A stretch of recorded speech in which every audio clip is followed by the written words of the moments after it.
該晒你喎，幫我整好盞燈啊！我咧以前都識做維修噶，不過而家老啦。阿爺，你又唔認得我啦？我係你個孫啊，俊明啊。我個孫？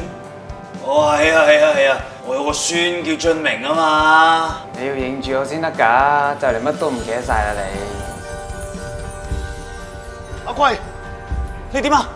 阿貴你點啊？嚇？貴，醒下啦！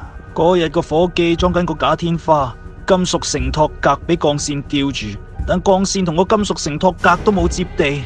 嗰時假天花有一啲鋼線掂到光管底盤嘅金屬外殼，光管底盤冇接地，當時又壞咗，而引致電源同金屬外殼發生短路。阿貴企咗喺條木梯上面檢查消防裝置，身體接觸到附近嘅接地金屬部分，形成咗完整嘅漏電電路，咁就電死咗啦。喂，小心啊，好危險啊！阿爺做咩啊？做維修啊，一個唔小心就好似我以前個伙計咁死得好慘噶啦。阿爺，你以前一直都跟足安全守則，咪好好地做到退休咯。你成日教我，所以我知道晒點樣預防意外噶啦。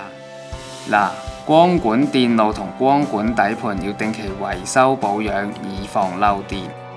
光管底盤嘅金屬外殼要接地。阿爺，我冇記漏先。